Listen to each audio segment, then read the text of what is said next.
Rob Gresham, and I asked him if there was any kind of special introduction that he would like me to give. And he said I could just call him You02. So he's You02.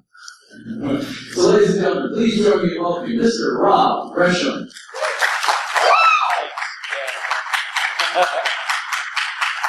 Thanks. I've been, just a little bit about me, I've been in South Carolina since 2006. I've done 26 years of military peace.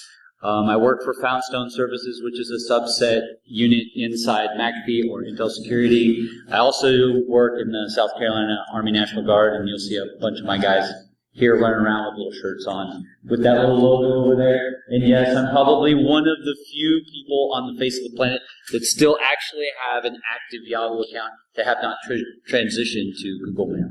So unfortunately, that's one of those pieces. What we're going to kind of talk about today is threat intelligence from a perspective of what you guys normally do for threat intelligence, from what I see in the industry, from being part of the services and seeing what's going on in the private sector, and from what I learned from the military side of things. And what we're going to cover is what's Threat Hill, where are we now, what are we doing, and then go through the pieces of why is there a parallel universe to things that we've already done, and why we need a methodology. Because a lot of the things that we get are cool honeypots and all these cool things that we get to play with. And one of the unique things that we don't understand is that there's a methodology for finding bad guys. Hunting isn't new, right? Hunting has been going on since the existence of man. And the reality is that this new sexy thing that we talk about hunting, what is intelligence, right? Well, what your intelligence is now, present day, is exactly Mrs. Doubtfire, right? It's a fraud. It's a mistake. Because the reality of threat intelligence, right, it's not hunting. Hunting isn't threat intelligence. It's not behavior analytics. It's not indicators of compromise. It's not reverse engineering. It's not any of these things. It's not reactive. It's a process, right? It's sexy. Sort of, maybe not, right? But the requirement and the proactiveness of threat intelligence is what's needed, right? And there's three really distinct levels from a military perspective that I'll transition to a commercial perspective. Leadership board members want to have strategic intelligence. They want to know not what's happening right now on my network, but how does it affect my procurement 2 to 3 years out. SOC operators want to know what's operationally decision-making. What do I need to make a decision now? Where do I need to put my controls now? Where are my tactical things, right? We have to have a process for analysis, right? Analysis, when we talk about machine learning, threat intelligence is a part of machine learning because it's a process in order to derive difference, right? And that's why machine learning and AI makes all the buzz, because it removes the human. But the reality is when you look at something and you have a gut instinct, when Rob says, you know what, I've seen honeypots, I don't really feel for them in ICS because there's too much of a safety factor, that's a gut and experience thing. The best analysts I've found is the one between your 2 ears, right? I can automate all the tools in the world, but the analysts that do the best have the brain and thought process to look above the problem and start to build those products for TTPs. Start to look at the INTs, right? The SIGINTs, the MASINTs, the OSINTs, open source intelligence, signal intelligence, measures intelligence, geo-intelligence, imagery intelligence. All these things are cool in the military space, but what do they mean to me? Mostly right now, open source intelligence is key. Because actors in your space, they want to advertise. They want to talk about the stuff that they got on you, right? That's their motivation, right? Ransomware, motivated by greed, right? I want to make you pay for something. So we've got to understand this shared operational picture, either whether it's contextually in our country, in our region, or it's even lower in our vertical or in our business. But the threats to a financial institution and the threats to an industrial control system are completely different spaces. So you had to sit here and stare at this one picture. So for the ladies out there, here's something for you, right? And the reality is that we can't be male chauvinists up here in this predominantly male environment, right, sometimes. But we really have to understand that this is for everybody. This threat intelligence piece is shared situational awareness for everybody. And one of the things that you'll hear me if you follow my Twitter feed is that free the data, right? Because data from my vendor, from FireEye, from Cylance, from CloudStrike, the one thing about VTI that makes it awesome is they're freeing the data. They're giving everybody that puts in a piece to play the game, to be able to compete at the same level. Because when we talk about later down the road, integrated adaptive cyber defense is an option, and it's something that we need to have. So, talking about this parallel universe and creating your thoughts or your own reality, one of the things that I love about Chris's talks and the way Chris is going with psychology is a lot of people tell me that, well, this is my reality. This is how I see it. You don't understand my threat. That's exactly true. Because perception is your reality. And that's really the problem, right? Or the solution. Because every organization runs that reality their own way. You're looking for the needle in the needle stack. When you're talking about parallel universes between counterterrorism and cyberspace, something we've been building capabilities and techniques for the last 10 years on, counterinsurgency operations, for those of you in the military that have heard that, or the asymmetrical warfare, all that's living in cyberspace now. The same problem that we dealt with solving the Wild Wild West and populating that and getting rid of crime and the bandits are going around and stealing trains, we're reliving that in cyberspace.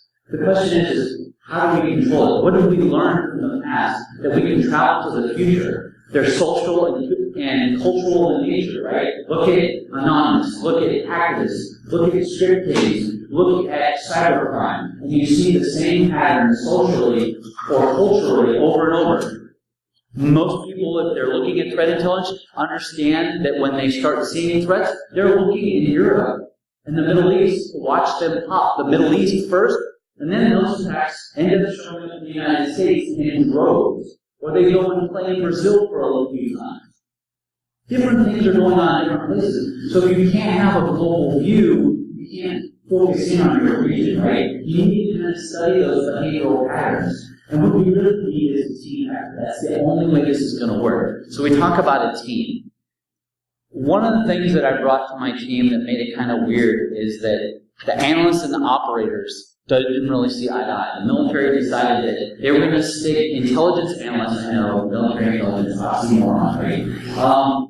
They're going to stick them with the operators that are going to give incident response. Well, the problem the first time we did it, what failed was I took the analyst, I need to give the analyst information. So here's the log, here's the phone, report everything, write it up on the board, and let me know what you're doing. It was a complete and epic fail. Because I didn't let the analysts do what they were good at. And that is to analyze what's going on. So, as we evolved in the next few years and the things that we did, I linked up with other operators that I've been. I've been an Army Ranger all my career. It's in my blood, it's in who I changed, how I came. And being a part of that team and that effort and that mentality, does anybody know, let's pause there. I got one rubber ducky thing. Can somebody tell me a predominant Army Ranger that there was a football player? Let's play that. That's Ellen. Back there. That's me. Come on up. Does anybody know one that's alive? He works for the Panthers. Rob Gresham. No, I don't play football. Not that football. Thank you, appreciate it. So one of the things that I have a lot in special forces and the teams, because I was also, I'm a ranger 2 times over, right? I was an Army Ranger for 75th Ranger Regiment, but also I was a school ranger, like a few others in the room that I know here. But the key is that when you're playing on these teams, they have different minds that you deal with different things. But one of the things that happens a lot is that we play with a bunch of other people in the same space. And we have what happens when you have 2 people that have the same mentality like a Navy SEAL, and maybe you have Army Rangers. You have a different mentality and a different scope.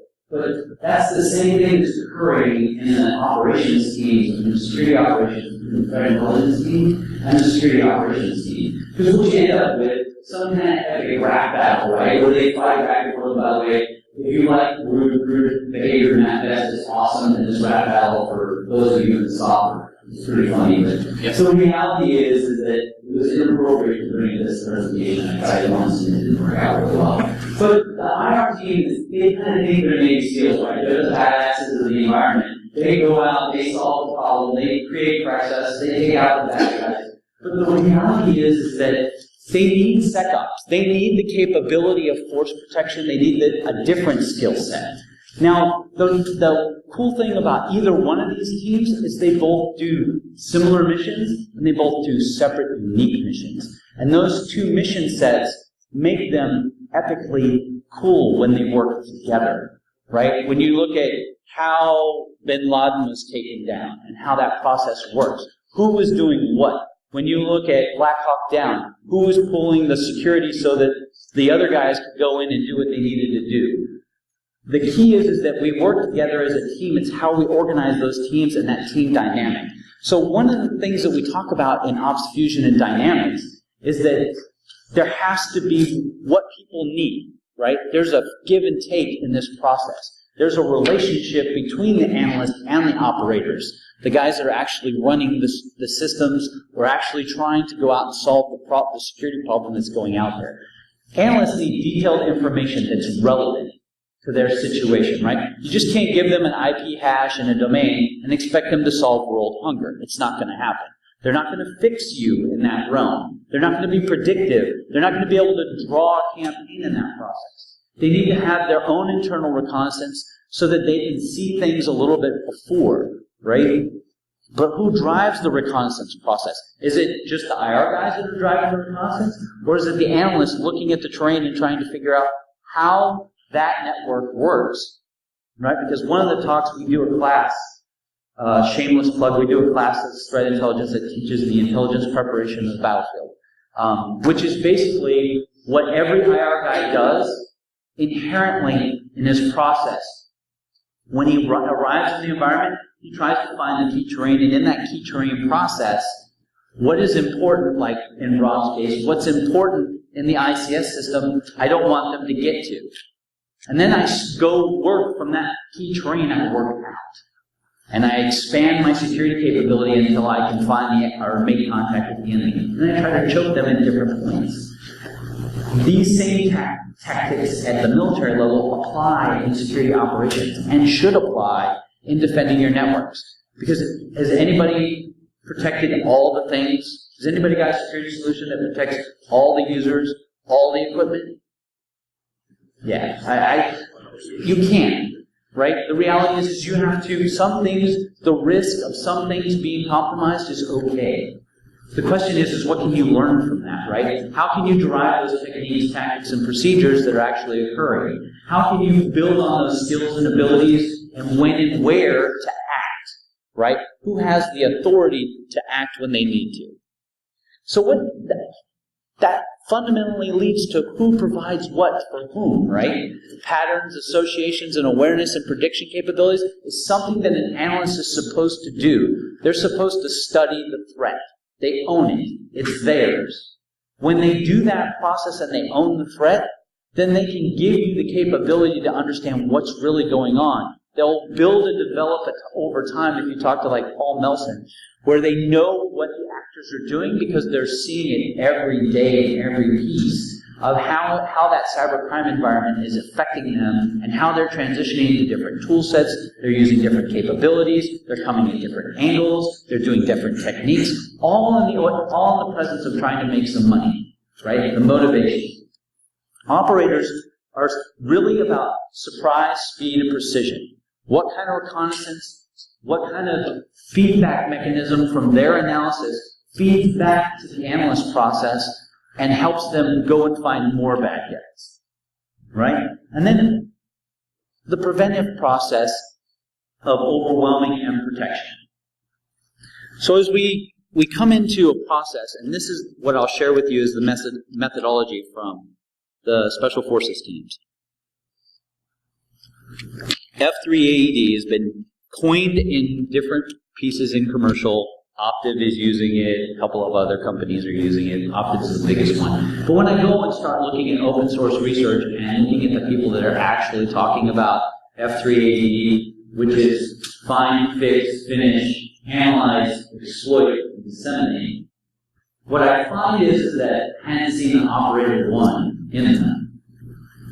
And the problem with finding an operator in one of them is that how do they have experience in this process, right? You talk about the Air Force's model for the OODA loop, orient, was observe, orient, decide, and act, right? This is a soft version or a special operations version of the same thing. Decide, detect, deliver, and assess. In the middle of it, it's the fusion process. And think of a matrix of lines running back and forth. But for clean's sake, I want you to see this process without all the lines. Right? You want to identify, starting out by deciding, right, how all am I going to describe?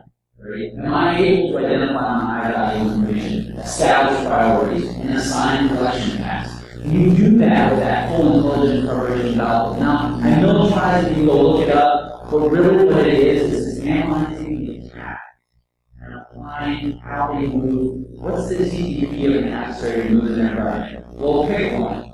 There's a cyber kill chain, there's a MITRE attack model, there's mandated attack cycles, there's silence, or what is it, not silence, CrowdStrike's model, the attack model, everybody's got a flavor. But the cool piece of it all go to the same thing. It's still an attack model. It's still the same steps and procedures and processes. They go. Some just go deeper than others. Some transition and coalesce some things together, make it easier. But that process applies to intelligence and applies to how the battlefield works. Because how many people know what a cloud is? Anybody give me a So I will give a lockpick for the best answer for a cloud.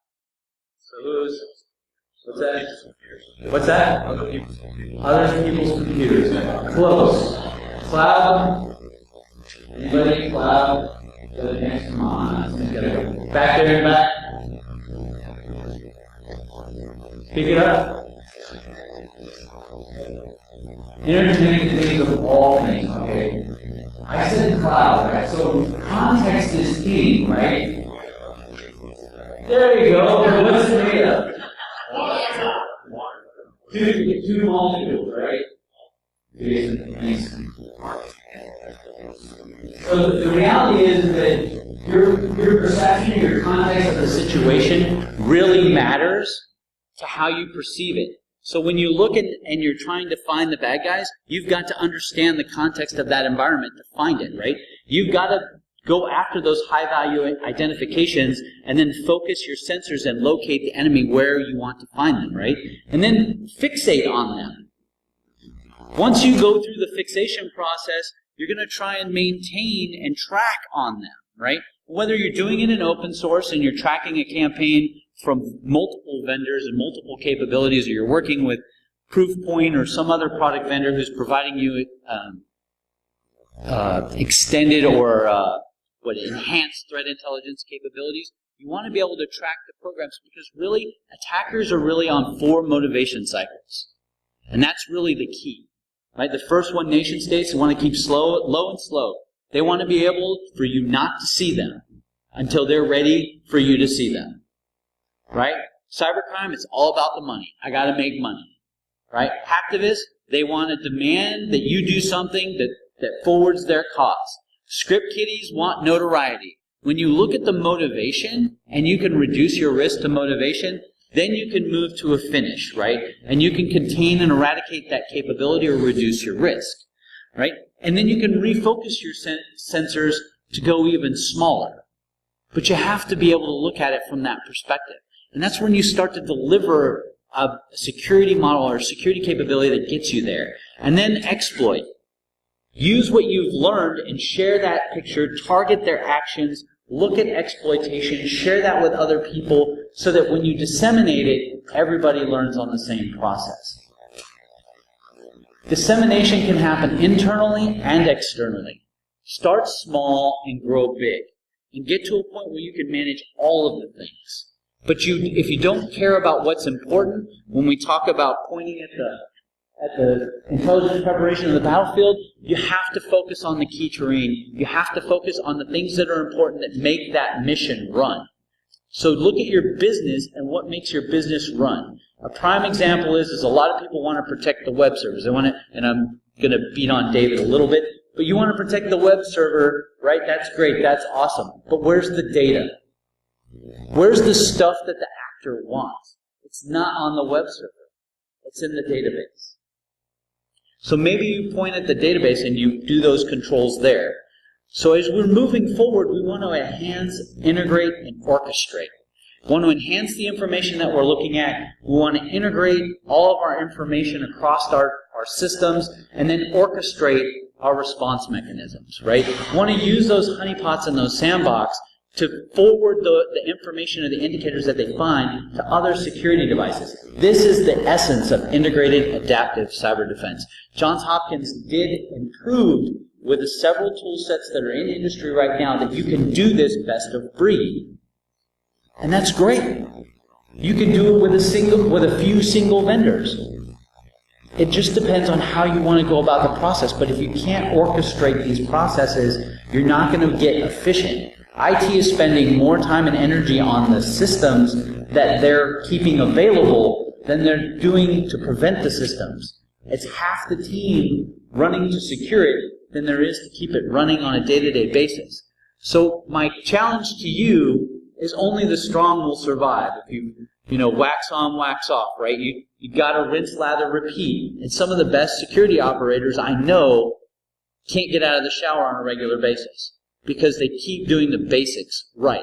They rinse, lather, repeat, and they keep doing it over and over. You need to know how tall you are to be able to ride this ride. It is a maturity process, right? Start small, work big, get good at what you're doing. Focus on automating the response mechanisms. Ransomware is a particular type of threat.